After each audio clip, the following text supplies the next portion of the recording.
میرے خیال میں تو زندگی ہی ادب ہے۔ وہ عموماً کسی کا قول بھی ہے کہ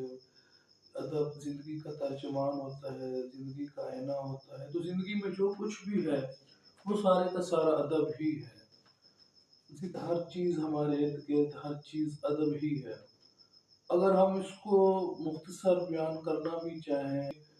جو عموماً کہا جاتا ہے کہ جب انسان اپنے احساسات اور اپنے جذبات اور اپنی فکر کو زبان دیتا ہے، الفاظ میں بیان کرتا ہے، تو ہم اس کو ادب کہتے ہیں۔ تو اگر اس تناظر میں دیکھیں تو پھر ہر چیز ہی ادب کے زمرے میں آتی ہے۔ فکر کے حوالے سے دیکھیں، جتنی بھی انسان کی علمی کاوشیں ہیں وہ ساری فکر کی ذیل میں آتی ہیں۔ تو وہ ساری جو مختلف شعبوں میں اس وقت تقسیم ہو چکی ہیں، چاہے وہ ایون حتیٰ کہ ریاضی اور سائنس بھی، تو وہ بھی ایک لحاظ سے انسان کا ایک ادب بھی ہے، کیونکہ انسان اپنی فکر کو کبھی اعداد کی شکل میں پیش کرتا ہے، تو کبھی فارمولوں کی شکل میں، اور کبھی مساوات کی شکل میں۔ اسی طرح سے انسان کے ایک جمالیاتی پہلو، خصوصاً جو ہمارے ہاں ادب کو زیادہ تر دیکھا جاتا ہے، وہ انسان کا جو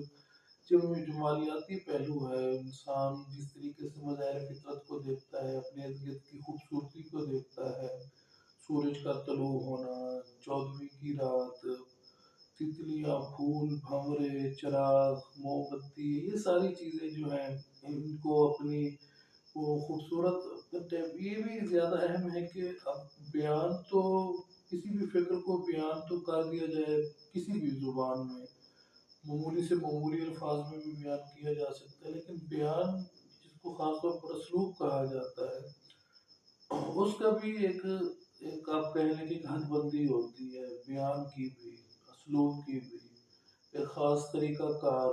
آپ اس کو اس طریقے سے کہہ سکتے ہیں کہ ایک منظم طریقے سے، کہ یعنی اپنے احساسات، جذبات اور اپنی فکر کو الفاظ کی صورت میں، لیکن الفاظ کی منظم شکل میں، ایک خاص ترتیب، ایک خاص تنظیم کے ساتھ، کہ جس سے بات خوبصورت لگے، مختصر ہو، جامع ہو، لیکن بہت زیادہ گہرائی میں ہوگی۔